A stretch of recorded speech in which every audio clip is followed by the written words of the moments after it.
Bismillahirrahmanirrahim. Assalamualaikum warahmatullahi wabarakatuh. Alhamdulillahirabbil alamin. Wassalatu wassalamu ala nabiyyina Muhammadin wa ala alihi wa sahbihi ajma'in, amma ba'd. Para bunda Majlis Taklim Az-Zahra yang dimuliakan oleh Allah Subhanahu wa taala, panjenengan semuanya yang sekarang ada di rumah ataupun sedang berpergian, semoga semuanya dalam kondisi sehat.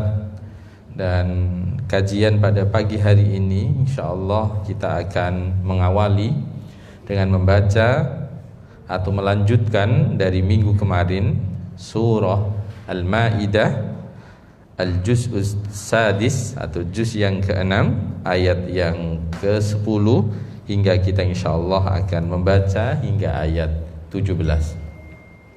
Sebelum kita membaca Al-Quran, kita awali dengan membaca Fatihah. Ini kirim doa untuk almarhumah untuk 100 hari beliau, almarhumah Ibu Mince Datuage binti Mahmoto Datuage. Kemudian 1 tahun Ananda Muhammad almarhum Ananda Muhammad Firman Khairani. Semoga keduanya di alam barzah diampuni dosa-dosanya Allah Subhanahu wa taala, diterima amal-amal kebaikannya.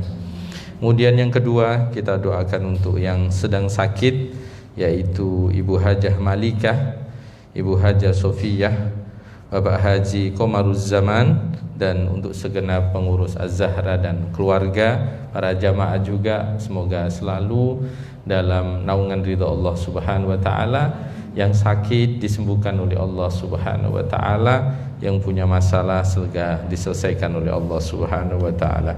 Ala hadiniyah wa ala kulli niyatin salihah. Al-Fatihah. A'udzu billahi minasyaitonir rajim. Bismillahirrahmanirrahim. Alhamdulillahirabbil alamin. Ar-Rahmanir Rahim. Maliki yaumiddin. Iyyaka na'budu wa iyyaka nasta'in. Ihdinas siratal mustaqim. Siratal ladzina an'amta 'alaihim ghairil maghdubi 'alaihim waladdallin. A'udzu billahi minasy syaithanir rajim. Bismillahirrahmanirrahim. Surah Al-Maidah ayat 10, juz 6. Bismillahirrahmanirrahim. Walladzina kafaru wa kadzabu biayatina ulaika ashabul jahim. Ya ayyuhalladzina amanu dzkuru ni'matallahi 'alaikum idh hamma qaumun an yabsutu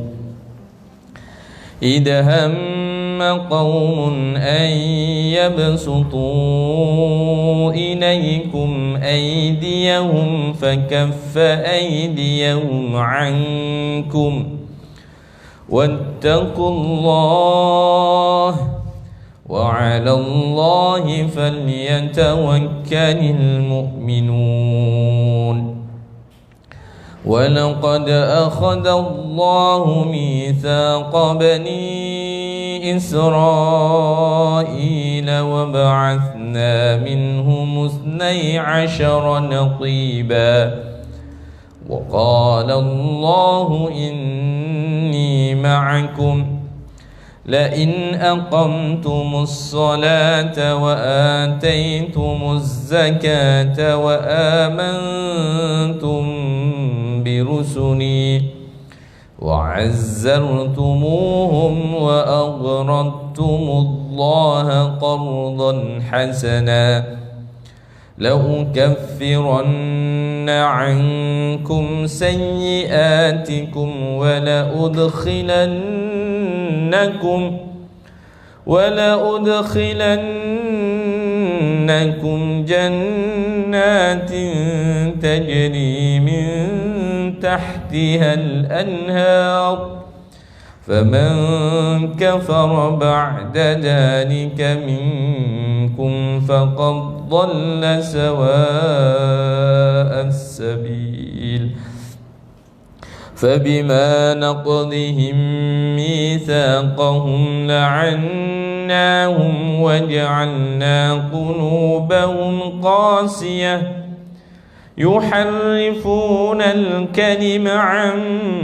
مواضعه ونسوا حظا مما ذكروا به ولا تزال تطلع على خائنة منهم إلا قليلا منهم فاعف عنهم واصفح إن الله يحب المحسنين ومن الذين قالوا إنا نصارى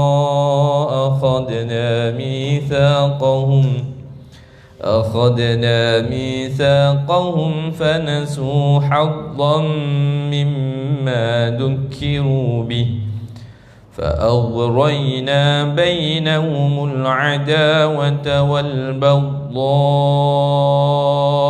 إلى يوم القيامة وسوف ينبئهم الله بما كانوا يصنعون يا أهل الكتاب قد جاءكم رسولنا يبين لكم كثيرا مما كنتم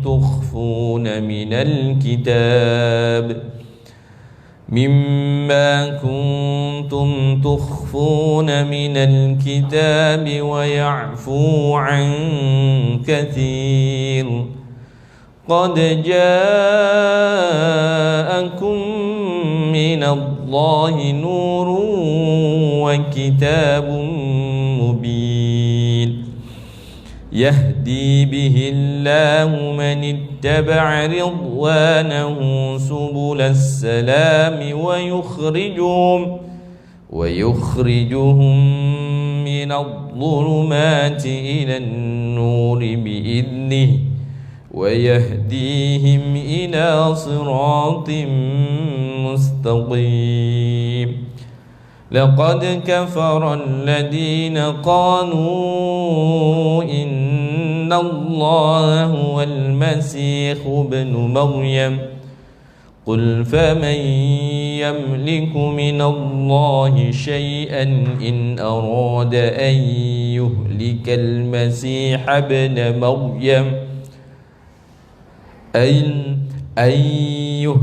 المسيح ابن مريم وأمه ومن في الأرض جميعا ولله ملك السماوات والأرض وما بينهما يخلق ما يشاء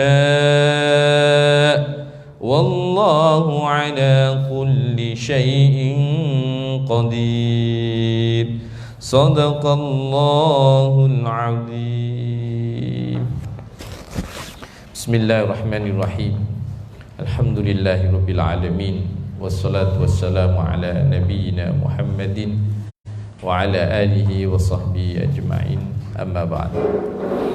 Para bunda semuanya yang dimuliakan oleh Allah Subhanahu wa taala, segenap pengurus, segenap para bunda semuanya yang ada di rumah yang sekarang sedang menyimak atau mengikuti kajian online pada pagi hari ini.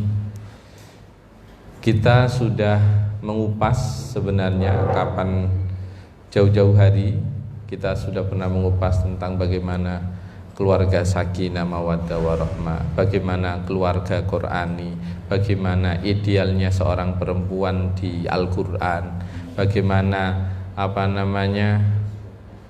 anak menurut Al-Qur'an seperti apa. Kita sudah mengupas itu.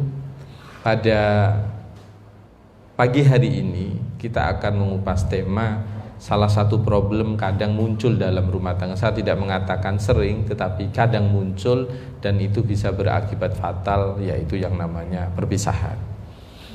Nah, pada pagi hari ini kita akan mengupas salah satu kadang problem muncul adalah berkaitan dengan mertua. Mertua dengan menantu, kadang juga menantu dengan ipar, menantu dengan atau ayah menantu dengan ipar atau dengan saudara dari suami atau saudara dari istri, ataupun problem-problem yang lain. Kira-kira Bunda, kalau kita ditanya ini, kita semuanya, problem yang sering muncul biasanya kalau dengan mertua apa kira-kira? Yang sering muncul, saya coba tanya, kira-kira yang sering muncul apa? Nggak ada, berarti morotuannya wapi. Morotuannya wapi.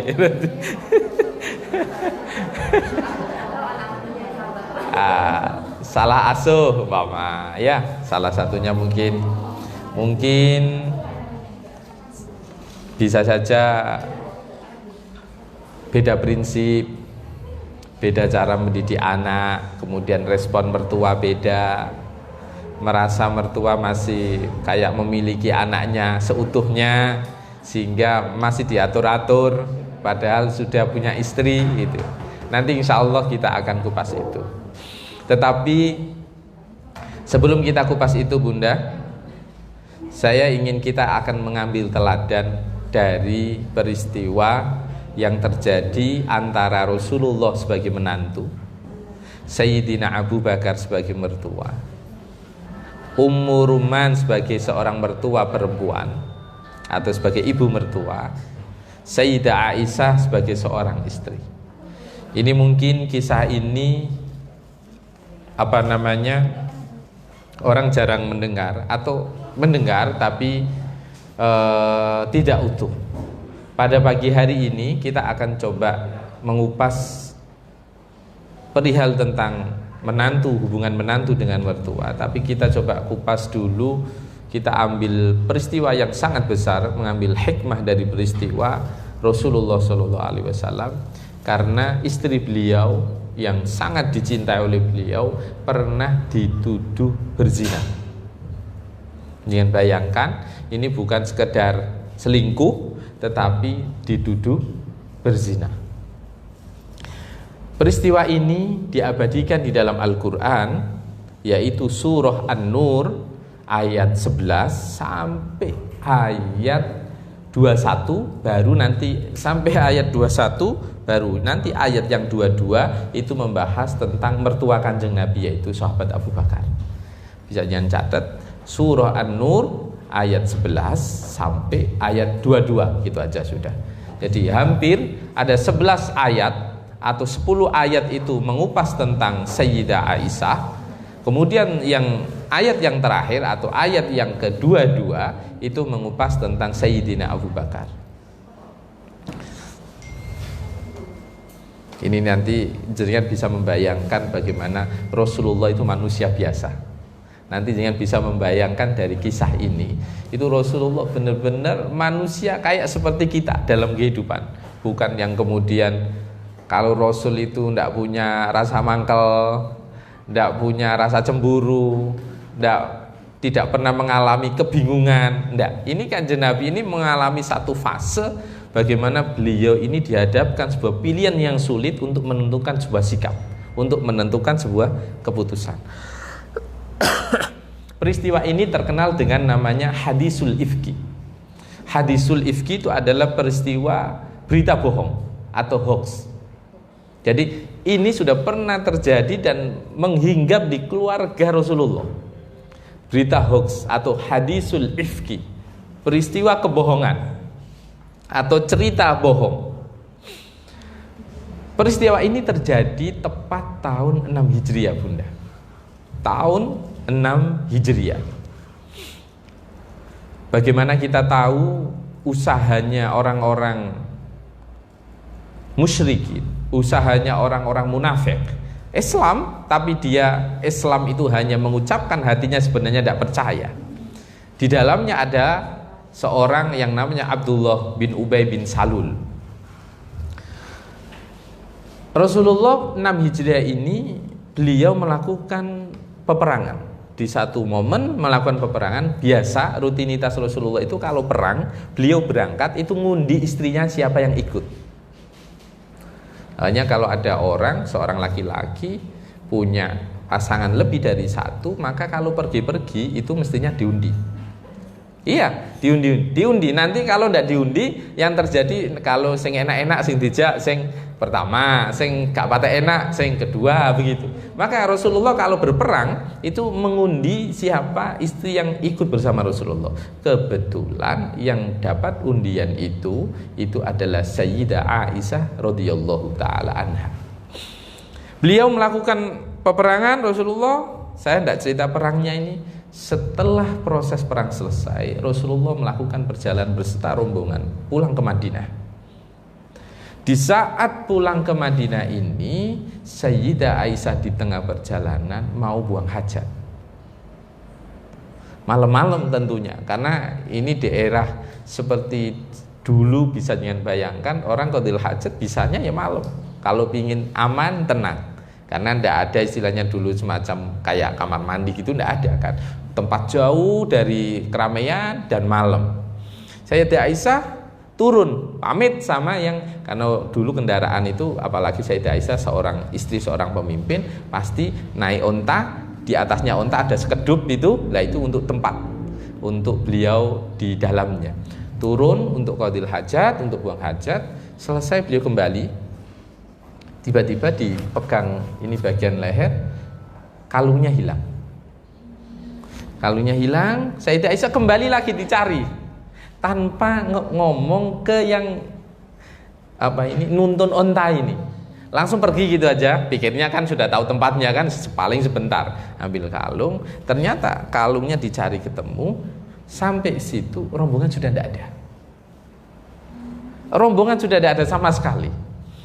Sayyidah Aisyah ini wanita yang sangat cerdas, dan itu digambarkan di dalam hadis itu yang meriwayatkan juga Sayyidah Aisyah sendiri. Beliau cerita, kenapa kok sampai si tukang penuntun onta ini tidak terasa padahal tidak ada orangnya, karena begitu ringannya Sayyidah Aisyah. Mungkin kalau dikatakan sekarang ya perempuan yang Sayyidah Aisyah ada seorang wanita yang ideal dalam fisik tubuhnya, langsing tentunya, sampai tidak kroso ini.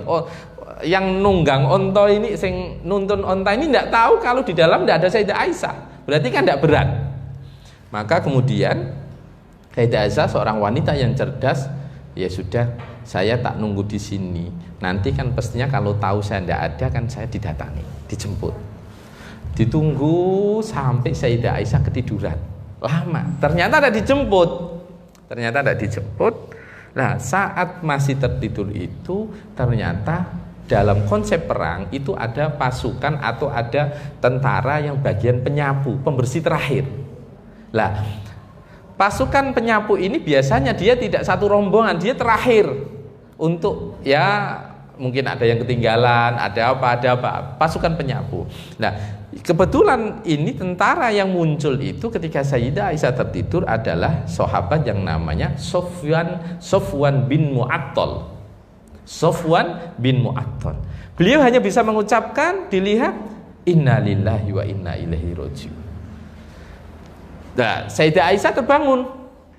Nah, sahabat Sofwan bin Mu'attal ini tahu wajah Sayyidah Aisyah karena beliau sudah kenal Sayyidah Aisyah sebelum ada syariat tentang hijab. Oke, jadi dulu sebelum ada syariat tentang itu, kemudian jadi beliau tahu wajahnya Sayyidah Aisyah. Langsung Sayyidah Aisyah wajahnya ditutup, kemudian langsung beliau mempersilahkan untuk naik ke sekedup di atasnya onta itu tanpa berbicara satu kata pun, sampai kemudian dibawa dikejar rombongan Rasulullah sampailah di satu daerah, kemudian disitulah sudah muncul pergunjingan. Lanang wedok wong loro tok. Perjalanan dhewe lapo. Sudah mulai muncul. Yang menyebarkan siapa? Namanya Abdullah bin Ubay bin Salul. Ini orang munafik. Jadi masih perjalanan ini di tempat transit. Ini suara sudah gak karuan genai. Itu ada apa itu, cuma berdua, gimana terus sampai Madinah itu terjadi terus desas desus. Sayyidah Aisyah ini belum tahu, dia belum tahu, tidak tahu apakah karena memang wanita di era itu benar-benar dijaga betul berkaitan dengan interaksi dengan laki-laki. Kemudian tidak tahu sama sekali, suara luar sudah rame. Sayyidah Aisyah itu sama sahabat Sofwan begini, itu gimana? Atau istrinya Rasulullah kok begitu. Terus sampailah cerita itu di Rasulullah Shallallahu Alaihi Wasallam. Satu momen Bunda, setelah sekian hari, sekian minggu, 2 minggu, 3 minggu, mulai sedikit demi sedikit orang Islam terberdaya. Termasuk di dalamnya adalah Mistah bin Usasah. Ini sepupunya sahabat Abu Bakar. Berarti dulure dewi. Cara Sayyidah Aisyah nak sepupu berarti ini ponakan nggih. Sepupu itu sama kan, selevel kan? Nah, berarti Sayyidah Aisyah kan ponakan sendiri. Ada Mistah bin Usasah, ada Hasan bin Sabit, ada Hamna bin Jahas. Orang-orang ini terperdaya oleh desas-desus yang disebarkan oleh Abdullah bin Ubay bin Salul. Kemudian dia menyebarkan ke sahabat-sahabat yang lain. Rame sampai jadi fitnah yang sangat besar. Kanjeng Nabi itu mikir, ini ya apa? Saruku bojoku ya apik. Aisyah itu wanita mulia. Sayyidah Aisyah yang ada Bunda, yang ada itu beliau hanya bisa menangis sampai jatuh sakit. Satu momen beliau malam-malam keluar untuk buang hajat sama namanya ibunya Mistah ini tadi. Berarti kalau bisa dikatakan ini Mistah ini adalah sepupu yang dimong keluarga Abu Bakar karena dia ibunya adalah orang fakir. Kemudian sampai diminta untuk melayani Sayyidah Aisyah. Termasuk Mistah itu yang ngasih makan juga sahabat Abu Bakar. Nanti ada ceritanya bagaimana kok sampai Mistah itu. Kemudian diceritain, Aisyah, kamu tahu enggak kabar di luar kayak apa? Ceritakan gini. Jatuh sakit lagi Sayyidah Aisyah. Kemudian di satu momen Bunda, beliau ini Sayyidah Aisyah ini kalau kita ngomong, kalau dalam film itu tag 1, tag 2 ya ada, atau ruangan 1, ruangan 2. Ruangan satunya ini Sayyidah Aisyah mau berkunjung kepada ibunya, kepada orang tuanya. Namanya kita aja punya masalah, sandaran pertama kita pasti orang terdekat kita adalah orang tua. Beliau pamit sama Kanjeng Nabi. Kanjeng Nabi, saya mau ke ke ibu, ke abah, ke ayah gitu. Ada apa? Ya mau tanya urusan yang rame-rame itu. Saya mau konsultasi sama orang tua. Nah, di momen yang lain sebelum itu Rasulullah itu sudah bisa dikatakan ini saya harus ngambil sikap kayak apa? Karena Kanjeng Nabi itu menunggu betul wahyu. Ini wahyu kok tidak turun-turun. Istriku ini benar bersalah apa tidak? Kok tidak turun-turun wahyu? Kemudian Kanjeng Nabi ini rembukan sama 2 sahabat mulia, namanya Usamah bin Zaid dengan sahabat Ali bin Abi Thalib, menantu beliau sendiri. Yo mantu yo ponaan. Mantu yo nak dulur kan? Sayyidina Ali ini kan anaknya paman kan? Anaknya paman dari sama-sama desa Tumbah. Ini manusiawi banget, seorang Rasul yo curhat nih sahabatnya. Jadi jenengan nak punya masalah curhat nih konco biasa. Kanjeng Nabi juga begitu. Seorang Rasul saja mengalami kebingungan sampai beliau itu karena wahyu tidak turun-turun sampai curhat sama sahabatnya namanya Usamah bin Zaid dengan Ali bin Abi Thalib. Usamah itu ditanya begini, Usamah, ya apa yo? Suara ning jaba kaya ngono. Bagaimana suara di luar kayak gitu? Ya apa pendapatmu? Ini Rasul ini sudah punya, seolah-olah ini sudah ada planning mau menceraikan Sayyidah Aisyah. Ya laki-laki dengar desas-desus kayak gitu, pasti yang tidak kuat itu kan pegat gitu aja kan, cerai gitu aja. Kanjeng Nabi tidak begitu. Kanjeng Nabi ini masih rembukan dengan sahabat. Usamah, menurut kamu ini saya harus bersikap seperti apa? Apa kata Usamah ini? Beliau bijak sekali. Nabi, ya Rasul, ahlak wala na'lam illa khaira. Nabi, Sayyidah Aisyah itu istrimu sendiri, keluargamu sendiri. Jangan pasti lebih tahu, dan aku tidak tahu tentang Aisyah kecuali kebaikan. Aku tidak tahu apapun dari Aisyah kecuali kebaikan. Maka aku tidak bisa berkomentar Nabi, jenengan itu istri panjenengan dan jenengan tahu. Menantunya ditanya, ini nanti jenengan tahu bagaimana konfliknya Ali dengan Aisyah, sahabat Ali dengan Aisyah. Apa? Sayyidina Ali ditanya, ya Ali, bagaimana pendapatmu Ali? Kata Sayyidina Ali, ya Rasulullah, lam yudayyiqallahu alaik. Nabi, Allah itu tidak membuat jenengan susah. Dalam menyelesaikan masalah itu mestinya tidak usah dibuat sulit gitu. Apa Sayyidina Ali mengatakan? Wan nisa siwaha kasir. Nabi, wong wedok saliyane Aisyah akeh Nabi. Wanita selain Aisyah banyak. Mantune niki. Karena kalau kita tahu komentarnya Sayyidina Ali begini Bunda, itu memang ini kita cerita konflik sahabat ya. Kalau ini sebagai ilmu, bukan sebagai terus pembenaran bahwa orang boleh berkonflik, bukan. Memang ada semacam, bukan dendam ya, semacam memang ada sesuatu yang mengganjal. Karena sering Sayyidah Aisyah membanding-bandingkan dengan Sayyidah Khadijah, istri Rasulullah. Nah, Sayyidah Khadijah ini kan punya anak yang namanya Fatimah.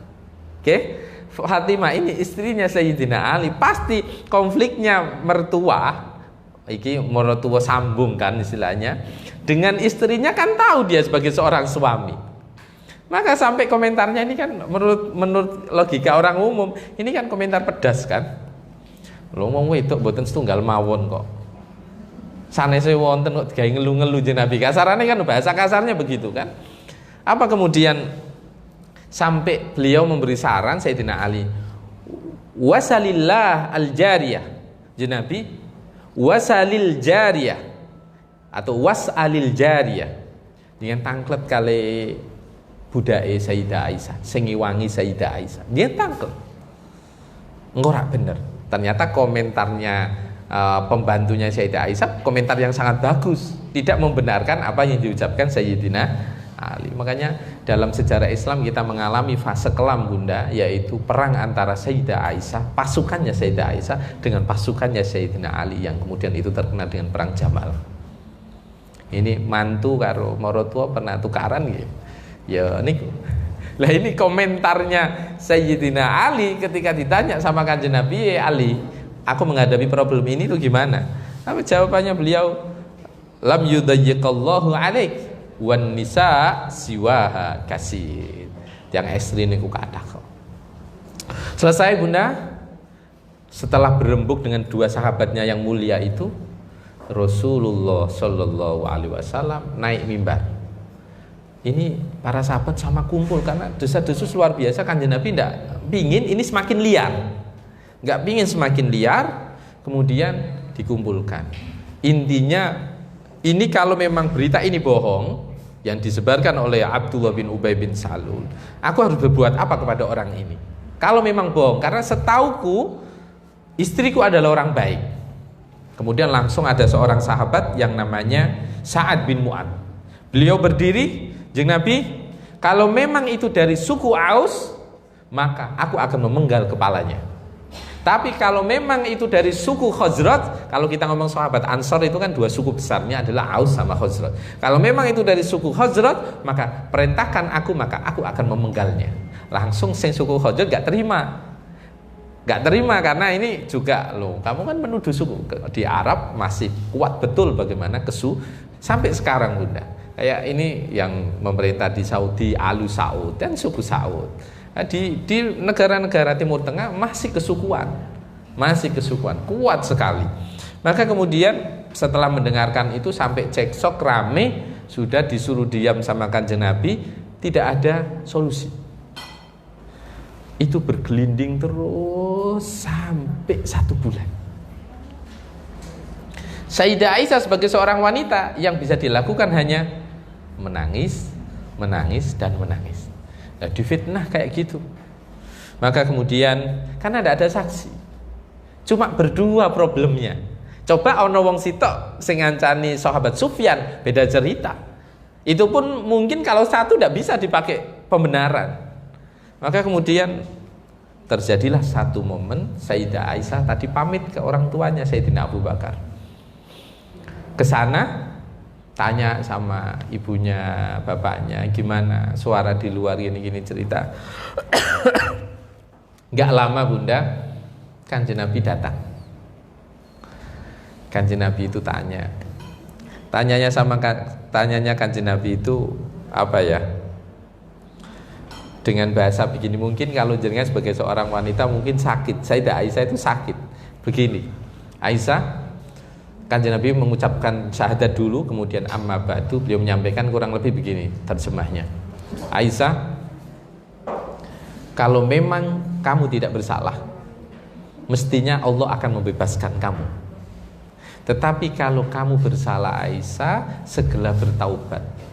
Karena Allah akan menerima taubatnya orang yang mengakui kesalahannya. Kira-kira ucapan kayak gini kemungkinan ada konotasi atau ada indikasi menuduh enggak? Ada kan? Curiga minimal kan? Poin yang kedua itu. Gini Aisyah, kalau memang kamu tidak, aku yakin Allah akan membebaskanmu. Tetapi kalau kamu memang bersalah Aisyah, bertaubatlah.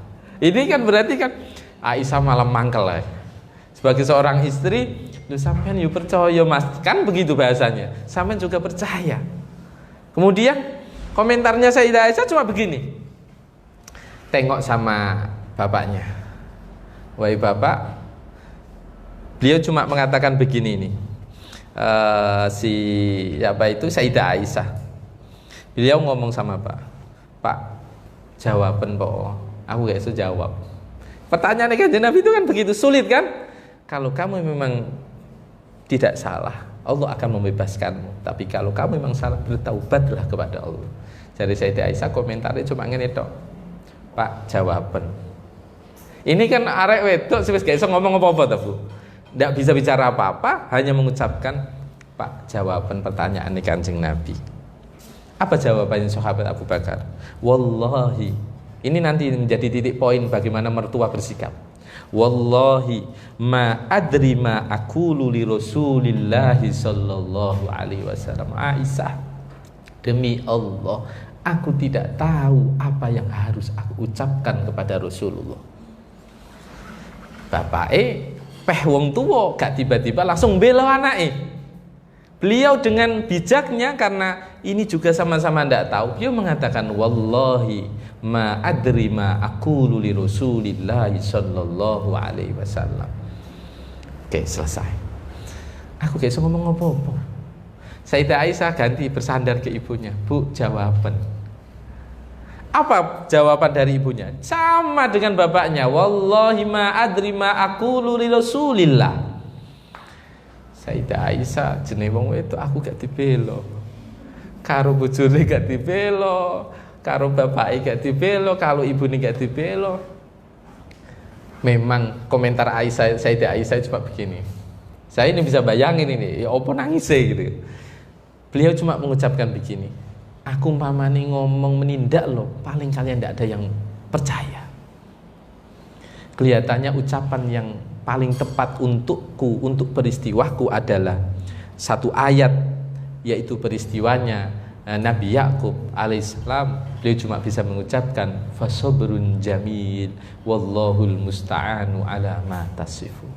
Beliau cuma bisa sing iso tak lakoni mau sabar pasrah wis. Karena suamiku sendiri punya kecurigaan, orang tuaku tidak bisa memberi jawaban, juga ada kemungkinan juga setengah tidak percaya sama aku, ibuku juga sama. Kemudian tidak jauh dari itu Bunda, Sayyidah Aisyah lari ke kamar. Ya ini kan iso bayangno mutuh melayu toh. Kok nek drama melayu ning kamar. Kemudian gak jauh dari itu Kanjeng Nabi tubuhnya bergetar. Tidak jauh dari itu Kanjeng Nabi tubuhnya bergetar. Memang Rasulullah kalau mendapatkan wahyu beliau bergetar tubuhnya, suhunya tinggi. Makanya orang-orang orientalis sampai mengkritik Rasulullah. Ya ini bahasanya orang orientalis, mengkritik bahwa Nabi Muhammad itu punya penyakit epilepsi. Karena ketika mendapatkan wahyu dia bergetar tubuhnya. Nah, Sayyidah Aisyah tahu iki paling api oleh wahyu. Jadi Sayyidah Aisyah di kamar itu tahu bagaimana apa yang terjadi di luar gerakan tubuh Rasulullah Shallallahu Alaihi Wasallam. Kemudian tibalah wahyu yang dinanti dan itu turun kepada Rasulullah Shallallahu Alaihi Wasallam. Selesai langsung Kanjeng Nabi itu ngomong ke ibunya. Ibu sampaikan ke Aisyah, ya Aisyah, amma wallahi faqad baro'aki. Demi Allah, Allah telah membebaskanmu. Setelah itu ibunya datang ke kamar. Aisyah, Kanjeng Nabi dawuh bahwa kamu sudah dibebaskan sama Allah dari tuduhan tentang perzinahan itu. Apa? Kata ibunya, kumi ilai. Ayo dan merono. Para nano bujuk. Kumi ilai. Apa kemudian komentar Sayyidah Aisyah? Ini benar-benar seorang wanita yang normal. Maksud saya normal. Apa beliau mengatakan? Qalat wallahi la aqumu ilaih fa inni la ahmadu illallahi azza wa jalla. Bunda, ibu, demi Allah aku tidak akan berdiri datang ke sana karena yang membebaskanku adalah Allah Subhanahu wa ta'ala. Sayyidah Aisyah mungkin mangkel sudah. Mangkel lah wong dhek gak percaya mbak aku moro-moro aku kon moro pen moro-moro dhewe. Cara wong pen jauh sepuro aku lah apa aku sing jauh sepuro. Karena aku enggak menuduh lah Rasulullah ada indikasi apa namanya?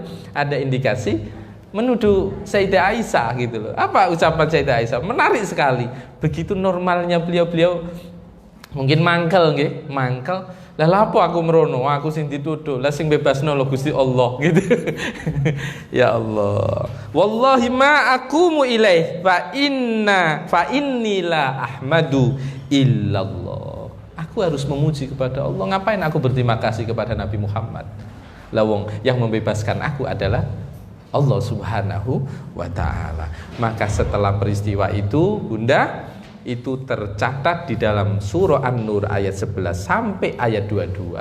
Kemudian disitulah apa hikmah dari ayat 10 ayat atau 11 ayat ini dapat kita petik kesimpulan, Bunda. Satu, bahwa kalau ada berita, ada seseorang menuduh yang lainnya, maka cross check dulu. Cross check. Apakah Kanjeng Nabi tidak cross check? Sudah. Bahkan Kanjeng Nabi sudah tanya sahabat, tanya budaknya Sayyidah Aisyah, sudah kesana kemari sampai rembukan dengan para sahabat yang lain untuk mengambil sikap apakah tak cerai apa tidak. Kanjeng Nabi sudah mengambil sikap. Ini untuk kita maksud saya. Kalau Kanjeng Nabi selesai, Kanjeng Nabi sudah cross check kesana kemari, tapi tetap Kanjeng Nabi itu menunggu wahyu. Menunggu wahyu.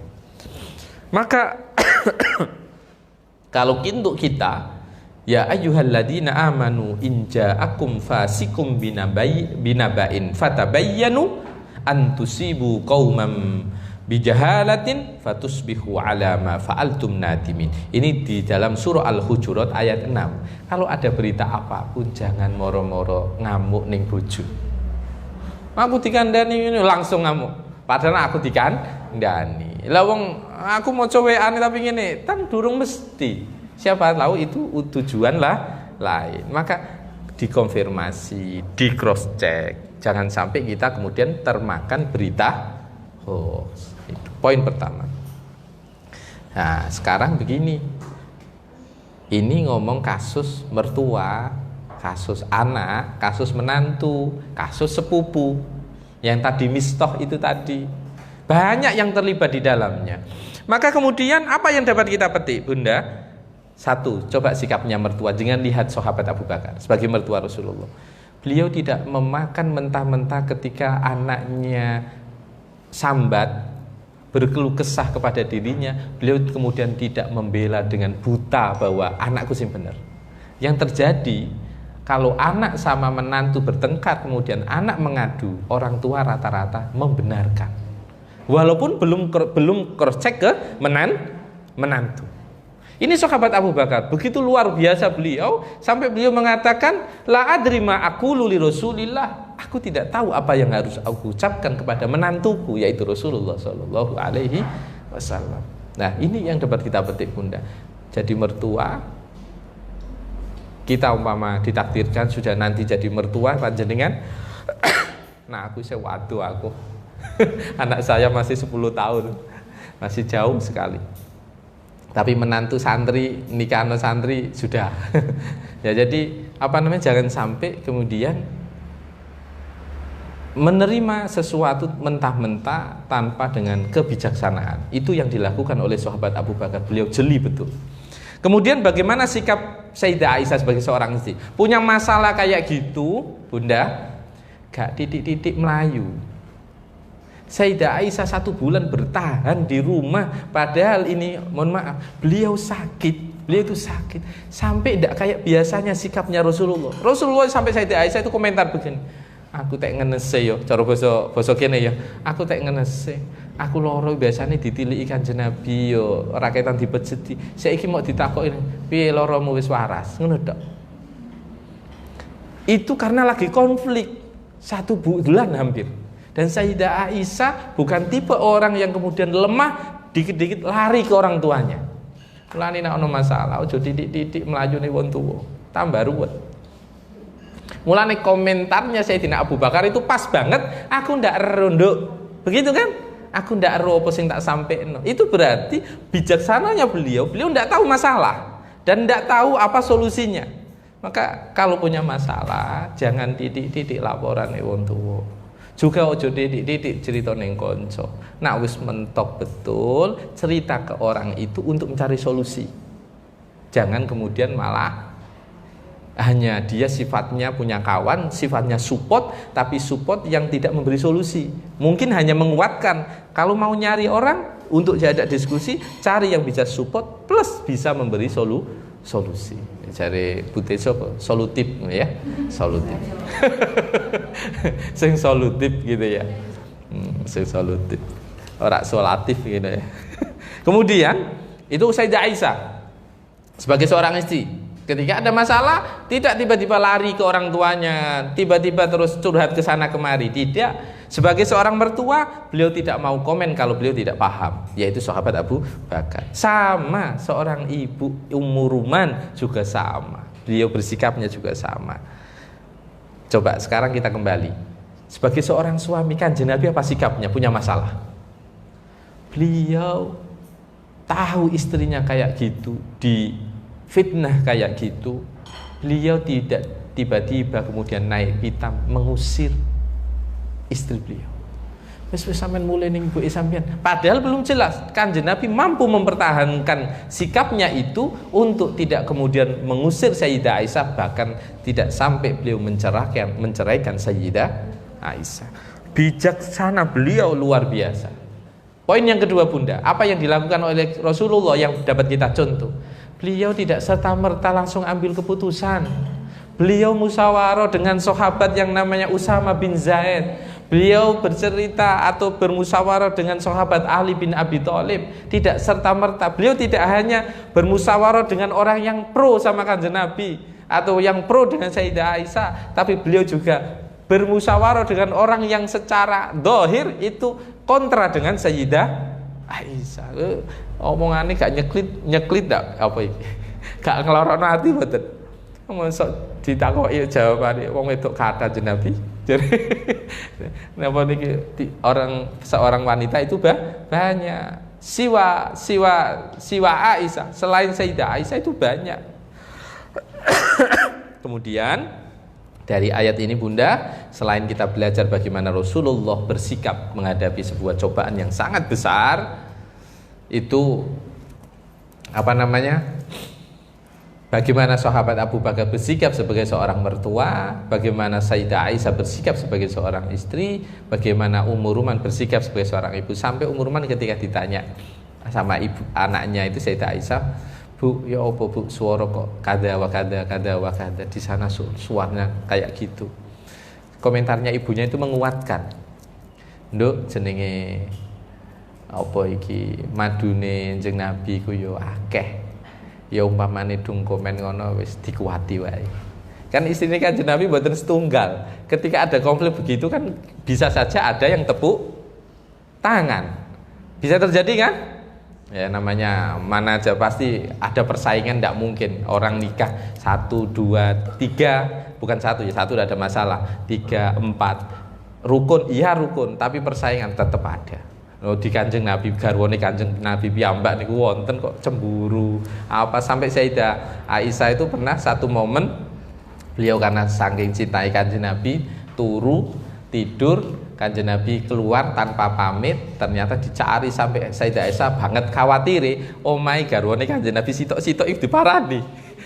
Sampai didatengin tanya, Kanjeng Nabi apa di sini? Loh, kan ini giliranmu. Kok tanya ke sini? Ternyata mungkin banget senenge, banget gubuhe, ternyata balik omah dicek nek Kanjeng Nabi nek masjid. Enggak kemana-mana. Kanjeng Nabi enggak kemana-mana. Jadi konflik itu ada. Sampai ibunya nasihati kayak gitu, sing sabar gitu. Nah, dari sini Bunda, maka ini prolog. Saya ini baru prolog. Maka kemudian dari kisah ini kita banyak memetik pelajaran. Tidak perlu saya ulang lagi. Banyak sudah bisa menangkap itu. Sekarang poinnya adalah rata-rata Bunda, saya tanya. Yang ada di rumah mungkin bisa bertanya, bisa ikut komen. Kira-kira yang sering memicu konflik menantu sama mertua itu apa? Ekonomi ya. Bojomu gak kerja, mangan tok. Mangan tok. Iki mantu sing durung duwe nyambut gawe iki. Ekonomi bisa jadi masalah. Apalagi kira-kira Bunda? Pola pikir, cara memandang hidup. Itu kadang menjadi konflik. Pola asuh, gara-gara putu iso tukaran. Mbah karo mantu. Bener apa ndak? Gara-gara putu iku lho, anakmu iso mbak jarno gak dikeki mangan iku piye? Padahal wis dikeki mangan. Kok iso gak dikeki mangan? Siapa yang tega anak itu, seorang ibu gak ngasih makan anaknya? Tapi karena persepsi yang berbeda kemudian muncul masalah hanya karena ngasuh anak. Kemudian sering salah paham, miskomunikasi. Iki mantu gak tahu metu toko kamar, gak tahu ning dapur. Lo memang gak metu ning dapur sebab gak iso masak kok ning dapur piye. Mungkin ini nganter anyar ya kan. Ise ewo mau keluar mau apa, sungkan dan lain-lain. Mantu pertama di tempatnya mertua itu kan pasti metu tok ewo kan. Saya ini seorang suami yang dari nikah jelek pertama melok maratuwa kula niki. Nikah jelek melok nikah sama istri Kajen Pati, mertua perempuan Surabaya. Saya ikut ke Surabaya di tempatnya mertua. Tempatnya mertua nek ora nyambut gawe yo ewo kabeh memang. Gak nyambut gawe, gak lapo-lapo. Saya masih ingat itu dulu, masih ingat itu. Kegiatan 1 tahun itu cuma tidur, makan, nganter istri kuliah. Tidur, makan, nganter istri kuliah. Masih ingat saya karena istri saya S2 di UNESA itu bahasa Jerman. Apa namanya? Saya hanya nganter aja itu. Jadi bisa merasakan lah bagaimana rasanya.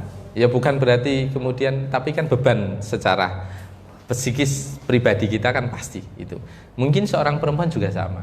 Nah, problem-problem yang sering muncul itu sebenarnya sepele-sepele. Tapi yang jadi masalah itu kalau dibiarkan kemudian menjadi bom yang bisa meledak sewaktu-waktu. Itu biasa Bunda. Maratuwa bahas mantune nyeritakno ning mbaene. Maratuwa bahas mantu nyeritakno ning adiknya atau di paman cerita. Itu bisa jadi bom waktu. Lah, saya yakin kalau untuk kasus mungkin semua orang tidak sama. Tetapi saya ingin menekankan satu poin, Bunda, orang nikah itu nanti saya akan kupas tentang solusi supaya tidak muncul konflik.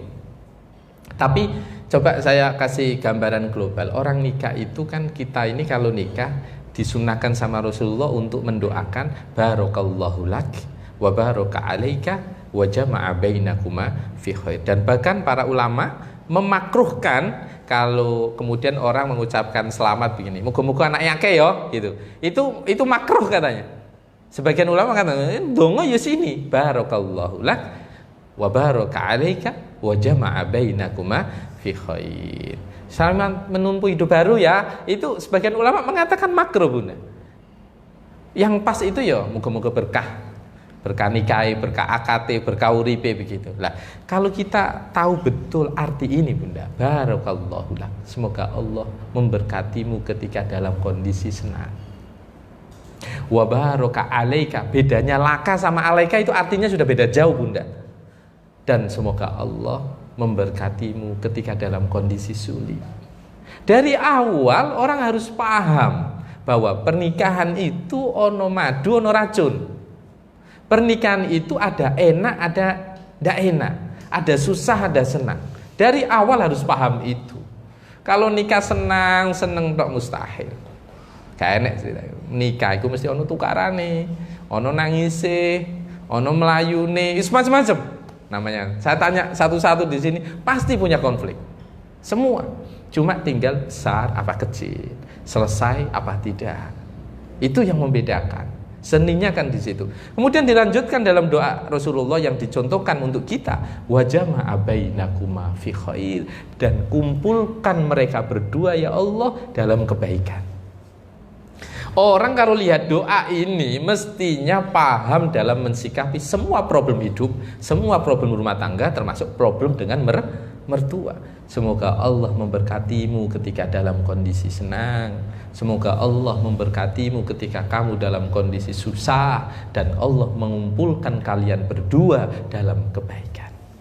Maka dapat kita tarik lagi, Bunda, dari doa ini kita harus pahami menikah itu bukan panjenengan dengan suami. Menikah itu ada istri, ada suami, ada anak, ada keluarga dari dua pasangan. Benar apa tidak? Ndak bisa nikah itu pokoknya urip dhewe mbek bojo, gak ngreken dulur, gak ngreken maratuwa, mustahil. Gak ngreken ipar, mustahil. Maka kita harus pahami bahwa ketika nikah itu sudah satu paket. Mertua, ipar, keluarga besarnya mertua, itu satu paket. Berarti kalau kita paham bahwa itu satu paket, tidak cukup kita bersikap baik hanya kepada suami, tetapi kita harus bersikap baik kepada mertua, bersikap baik kepada keluarga besar dari suami. Aku gak cocok mas ambekan iku lho. Mungkin ambek adike bojone cocok, ambek ipare adike iku sing gak cocok. Podo-podo ipar gak cocok. Ini ndak bisa. Karena ini nanti kumpul. Kalau kumpul terus ndak cocok juga ndak bagus. Maka dari sini, Bunda, apa ya yang dapat kita petik dari peristiwa ini? Kalau orang sudah punya kasus, sudah masalah dengan mertua, dengan ipar, dengan keluarga besar, maka apa yang dapat kita petik? Cara meredam konflik itu apa? Saya coba ambil dua sisi, karena ini penyelesaiannya tidak sama. Sisi menantu, sisi mertua. Saya coba fokus ke poin ini karena kupasan kita adalah kita mengupas mertua sama menantu. Dari menantu, sisi menantu, Bunda, supaya tidak sering ada konflik, ataupun ada konflik tapi cepat reda. Satu,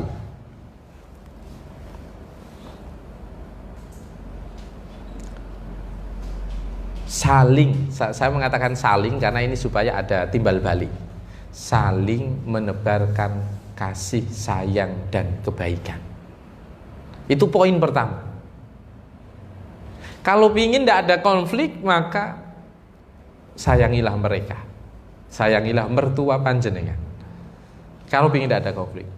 Saya masih ingat betul ayat di dalam surah Al-A'raf ayat 56. Jangan perhatikan, Bunda. Al-A'raf ayat 56. Inna rahmatallah qaribum minal muhsinin. Sesungguhnya kasih sayang Allah itu dekat terhadap orang-orang yang berbuat baik. Bunda, kalau kita berbuat baik kepada orang, pasti kita disayangi sama orang lain, dan tentunya kita akan dikasih limpahan rahmat dari Allah Subhanahu wa ta'ala. Kalau kita tidak baik sama mertua, bagaimana mertua bersikap baik kepada kita? Lah bagaimana aplikasinya? Poin yang kedua, aplikasinya, bersabarlah ketika menerima respon yang negatif atas kebaikan panjenengan. Kadang ini kan kayak buah si malakama, ini salah. Oh, prosone tujuannya ya apik, begitu kan? Kita mau ini tujuannya apik, tapi di hadapan mertua bisa ndak baik. Maka kita ingat satu ayat di dalam surah Fussilat ayat 34. Satu ungkapan firman Allah Subhanahu wa taala, Fussilat ayat 34. Wala tastawil hasanatu walas sayyi'ah. Tidak sama kok antara kebaikan dengan keburukan. Idfa billati hiya ahsan. Tolaklah itu dengan cara yang lebih baik. Coba jangan bayangkan, perintahnya Al-Quran tidak sama itu antara kebaikan dengan keburukan.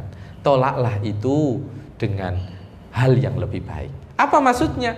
Kalau kita menerima kebaikan, kita balas yang lebih baik. Kalau kita menerima keburukan, maka balaslah itu dengan kebaikan. Idfa billati hiya ahsan.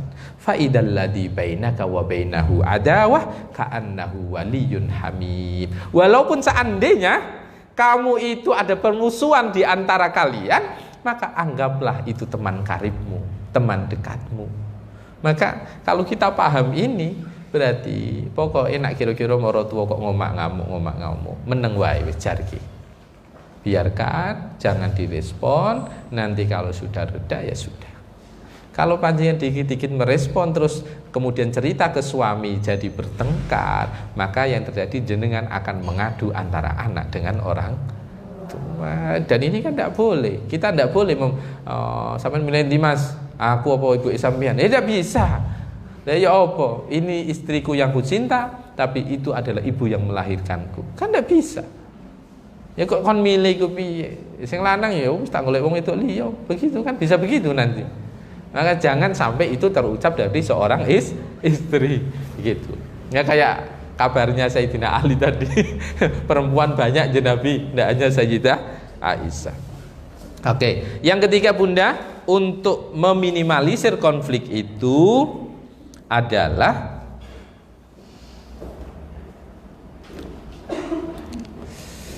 sering-seringlah bertukar hadiah.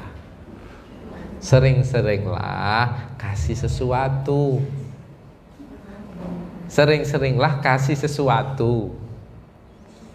Itu insya Allah meluluhkan hati mertua. Bener enggak? Ya tak takok niki ana sing dadi maratuwa apa durung? Belum ada ya? Belum ada ya. Tahadu tahabu. Bertukarlah hadiah kalian, maka kalian akan saling mencintai. Maka Bunda, kalau panjenengan yang di rumah Bunda sering ngasih sayur ke tetangga, saya yakin tetangga akan bales. Oh iya rek, angger iku loh, angger mak duwe acara mesti ngirimi. Itu ya Allah hanya sekedar sayur loh. Kayak jenengan yang ada di sini, anggap aja panjenengan kadang bawa jajan, tuker-tukeran sama temennya, seneng, sama. Dan itu akan meredam konflik. Saya yakin semua laki-laki mungkin sama.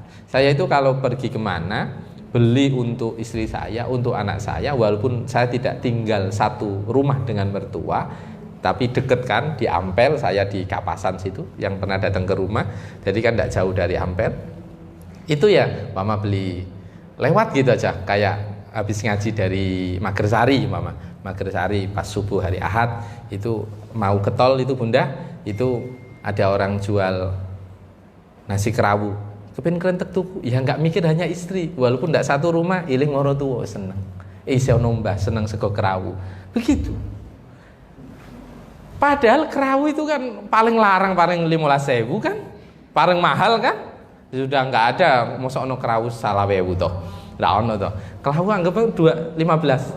Ada ya. Kemudian hanya karena uang 15.000 itu loh Bunda. Itu bisa begini. Mohon maaf, kalau jenengan praktekkan Mi atau Bu niki monggo apa iki sekol. Apa yang terucap dari bibir atau dari mulut mertua? Dari mulut mbah. Matur suwun, muga-muga barokah, rezekine lancar. Hanya duit 15.000 lho didongakno lancar, barokah, duit akeh. Begitu loh Bunda.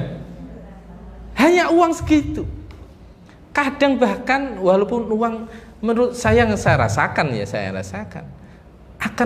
orang akan lebih mengena ketika 1 minggu, 3 hari. Ini kalau deket ya, 3 hari kita nganter sekedar mbak iku seneng roti ini dikasih sudah, daripada uang mungkin yang 1 juta cuma 1 tahun sekali. Yang kecil itulah yang kemudian merekatkan hubungan. Maka jangan aneh, jangan kemudian jangan merasa aneh ada mertua lebih dekat dengan menantunya daripada anaknya sendiri. Itu bisa terjadi karena perhatian. Tahabu, bertukarlah hadiah kalian, maka kalian akan saling mengasihi. Kemudian Bunda, untuk meredam konflik supaya konflik tidak ada, selain tadi yang saya sebutkan, jagalah etika. Wa khaliqin nas bi khuluqin hasanin. Berbudi pekertilah kalian dengan budi pekerti yang baik. Yogi morotuwo, maka sudah sepatutnya kita hormati sebagaimana orang tua kita sendiri. Maka saya sering mengatakan, dulu pernah kita kupas bareng Bunda yang di Sun City kalau tidak salah. Saya mengupas keluarga Qur'ani. Temanya adalah keluarga Qur'ani. Saya mengupas menyampaikan begini. Sering-seringlah nak ngenehi morotuwo iku, kalau gini ya, panjenengan sebagai ada bapak-bapak yang ada di rumah yang sekarang ikut kajian online, sering-seringlah kalau mau ngasih orang tua atas namakan istri jenengan. Kalau panjenengan pengen ngasih mertua, kalau walaupun itu dari uangnya suami, anggap aja begitu, suami harus pintar iki teko bojoku dhewe. Tuk silang. Ngasih itu sing enehi wong tuwane sing lanang, iku sing enehi sing wedok. Nak sing enehi wong tuwane sing wedok, sing enehi sing lanang. Itu sering-seringlah begitu. Makanya jangan disembunyikan. Lo kalau bisa itulah yang kemudian, oh iya rek, bojoku lo perhatian pol mbek ibu. Lo ibu lo diperhatikno karo bojoku. Kalau itu yang terjadi, tidak hanya hubungan antara menantu dengan mertua, tetapi itu juga menjaga keharmonisan antara suami dengan istri. Lah wong tuaku wae lho diperhatikno apa maneh aku, kan begitu. Wong tuaku wae diperhatikno. Makanya saya yakin Bunda, istri itu akan merasa atau suami akan merasa terkejut ketika tanpa babi bubu kemudian panjenengan, Mas, tadi saya ngirim ke rumahnya ibu gitu. Cuma kasih tahu tanpa rembukan. Saya yakin itu merasa spesial seorang suami ketika mendengar istrinya memperlakukan orang tuanya, memperlakukan mertuanya seperti itu.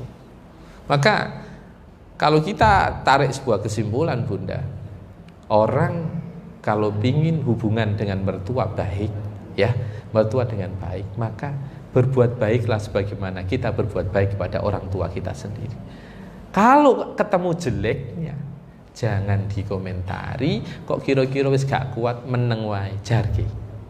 Kalau kemudian jenengan ikut berkonflik di dalamnya, apapun itu alasannya tidak dibenarkan dalam agama ketika kula panjenengan melawan mertua. Apapun alasannya. Gitu ya Bunda. Karena yang bisa dilakukan oleh seorang anak atau seorang menantu kepada mertua, ketika melihat sesuatu yang mungkin tidak pas, kita mungkin cukup menyampaikan, kemudian diam. Kemudian diam, itu lebih baik. Karena di mana-mana kadang sikap orang tua menurut kita tidak pas, tapi orang tua tujuannya baik, cuma tidak tahu caranya itu benar apa enggak. Benar nggak Bunda? Pasti begitu. Kita aja untuk anak kita tidak boleh ini, tidak boleh. Pikirnya anaknya bapak medit, tidak sayang, tapi padahal bapaknya punya tujuan lain, kan begitu. Insya Allah kajian kita pada pagi hari ini sampai situ. Kita lanjut dengan pertanyaan-pertanyaan. Silakan.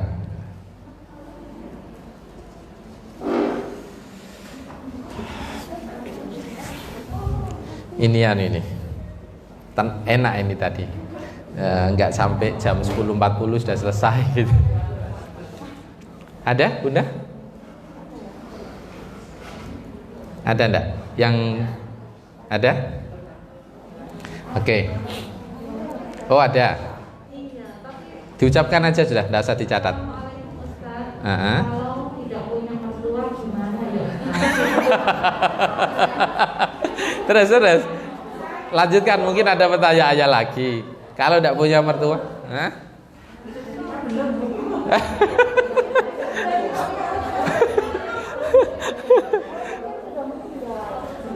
oh mertua sudah meninggal mungkin kali ya. Oke, bentar biar dibaca dulu. Tidak apa-apa Bunda. Kadang masalahnya saya kalau selesai pulang ngaji, saya baca di komen, itu ada pertanyaan yang nggak tersampaikan ke saya. Coba dibaca aja tidak apa-apa, waktunya masih cukup kok. Kalau tidak punya mertua ya nikah supaya punya mertua.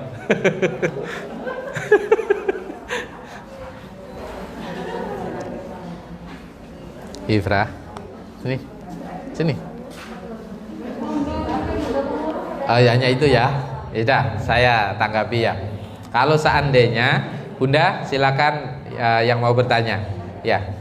Jadi kalau seandainya mertua sudah meninggal, anggap aja begitu, maka sebenarnya birrul walidain itu tidak berhenti sini di pangku apa?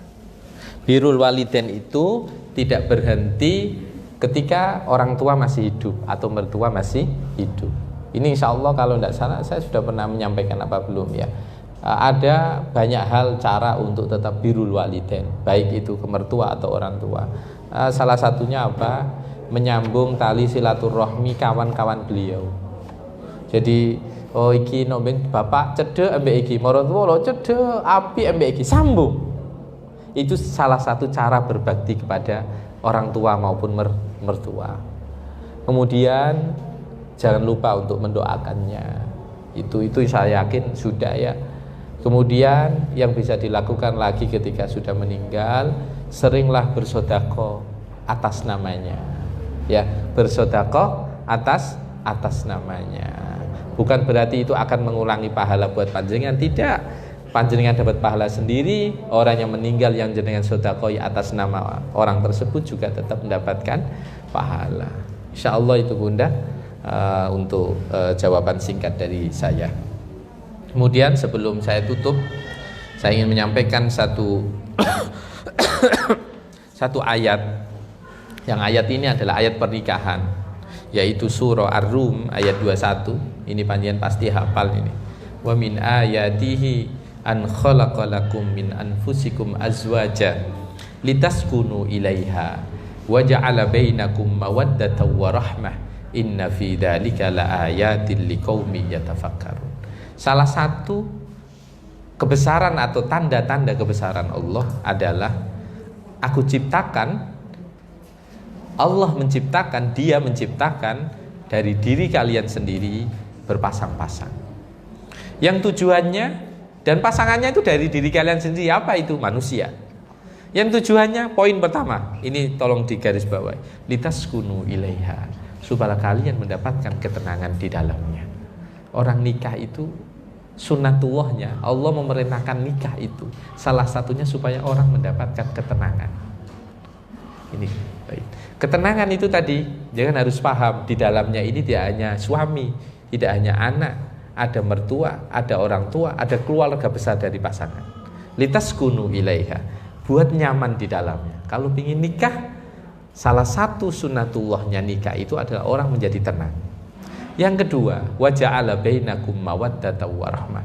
Dan dia menciptakan untuk kalian dari sebuah pernikahan itu adalah munculnya kasih dan sayang di antara sesama. Dengan pernikahan, orang itu akan semakin tercipta kasih dan sayang di antara sesama. Beda tetap. Yang namanya cinta diikat dengan pernikahan dengan tidak diikat dengan pernikahan, itu pasti beda. Kalau diikat dengan pernikahan, itu benar-benar kasih dan sayangnya itu menumbuhkan ketenangan. Tetapi kalau tanpa diikat dengan pernikahan, pasti yang muncul adalah was-was, kecemasan. Pasti, walaupun itu cinta. Karena bungkusnya juga sudah beda. Kata Rasulullah SAW, cirinya sesuatu yang baik itu kalau dilakukan dia menumbuhkan ketenangan. Cirinya sesuatu yang jelek itu kalau dilakukan akan memunculkan kecemasan. Simple bunda, kalau kita mohon maaf, kita tidak perlu ngomong halal haram, kita tidak perlu ngomong ini boleh tidak boleh. Cukup dengan satu rumus bunda, dengan kerja apapun, dengan melakukan apapun, aktivitas apapun, kalau itu memunculkan ketenangan, maka berarti itu baik. Tapi kalau memunculkan kecemasan, memunculkan kegundahan, memunculkan was-was dan lain-lain, iki engko nak konangan wong piye? Iki engko nak ro piye? Iki nak ro konsumen piye? Umpama jenengan ini usaha kuliner, iki kira-kira nak tak kenekno ngene, konangan karo konsumen, konangan karo customer, itu pasti orangnya marah. Rumus itu aja kalau dipakai sudah selamat, tidak usah ngomong halal haram sudah. Lah, dalam rumah tangga juga begitu bunda. Inna fi dzalika la ayatil liqaumin yatafakkarun. Itu semua ketenangan, kasih dan sayang dalam bingkai pernikahan itu yen pancen gelem iso mikir gitu loh. Bisa mau berpikir. Itu adalah tanda-tanda bagi orang-orang yang mau berpikir. Poin dari sini maka kita dapat pahami kalau jadi mertua, oh selamat, bumbung waktunya masih cukup, ada yang terlewat. Kalau tadi sisi menantu ya, nah, saya selamat lihat gini tadi. Terus oh iya ada yang belum tak sampaikan. Maka sisi menantu yang bisa jadi solusi supaya tidak ada gesekan konflik dengan mertua. Menantu tadi sudah ya, kita ngomong yang mertua sekarang. Satu bunda, kalau jadi mertua, panjenengan yang ada di rumah yang sudah jadi mertua atau akan jadi mertua, yang harus dimiliki pertama dan ini penting, yaitu mengayomi. Ojo dadi maratuwa sing senengane manas-manasi anak. Itu yang dikasih contoh oleh sahabat Abu Bakar sahabat Abu Bakar radhiyallahu taala anhu. Sahabat Abu Bakar ketika anaknya ngerengek, beliau langsung tidak membenarkan. Beliau bahkan ketika tidak bersikap, beliau hanya bisa mengatakan, aku gak ropo-opo nduk, aku ngomong opo, gak ropo-opo aku. Begitu bijaksananya beliau ingin mengayomi. Tapi padahal anak kan ingin dilindungi. Tapi karena ini masalahnya tidak jelas, maka tidak mungkin beliau bersikap. Yang kedua, ketika menemukan ketidakcocokan dengan menantu, maka sikap kebijaksanaan itu yang harus ditampilkan. Nah ini sawangane mantu ambek maratuwa tukaran, sing isin kudune maratuwa, wong tuwa kok tukaran ambek anak, itu kan tidak pas ya, kudu bijaksana. Kemudian ini poin penting bunda yang biasa terjadi problem antara mertua dengan menantu. Jangan membandingkan menantu satu dengan menantu lainnya. Nah ini biasa, iku lho Mbak Yumu iku lho iso ngene. Jalur rezekinya orang tidak sama bunda. Rizkinya orang tidak sama, bejo nasib juga ndak sama, kok dibandingkan gimana? Ya ndak bisa. Sing sitok mantune sodo ayu, sing sitok ndak patek ayu. Wes gak ayu, gak duwe, ini ndak boleh. Makanya membandingkan itu tidak diperkenan. Kalau pingin tidak muncul konflik. Insya Allah itu yang dapat kami sampaikan. Semoga bermanfaat dan kita semuanya semoga menjadi menantu yang menganggap mertua sebagai orang tua kita sendiri. Al-Fatihah. A'udzubillahi minasyaitonirrajim. Bismillahirrahmanirrahim.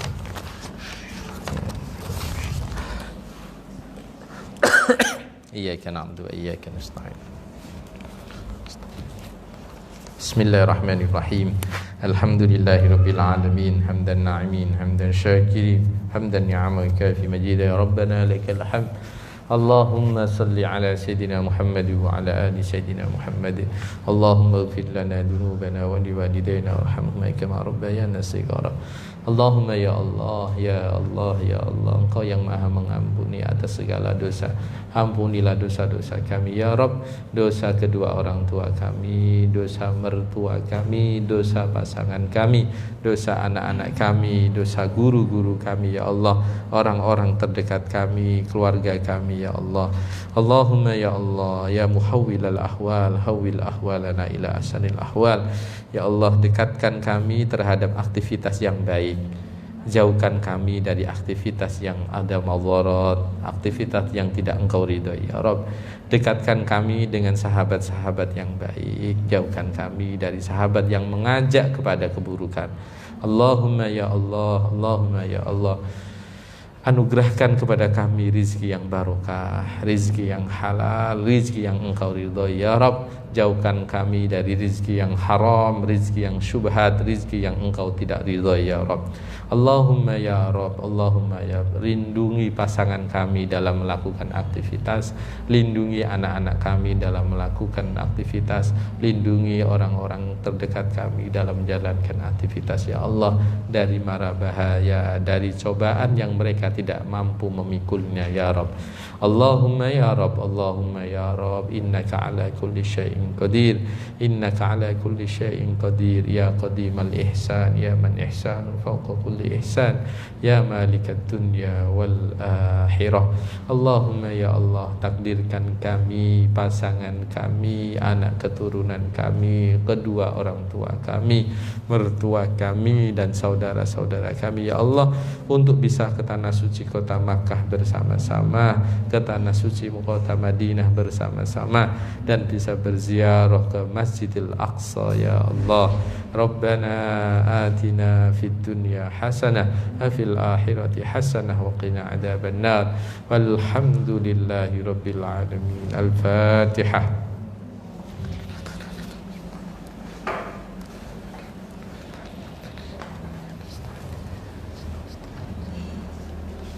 Assalamualaikum warahmatullahi wabarakatuh.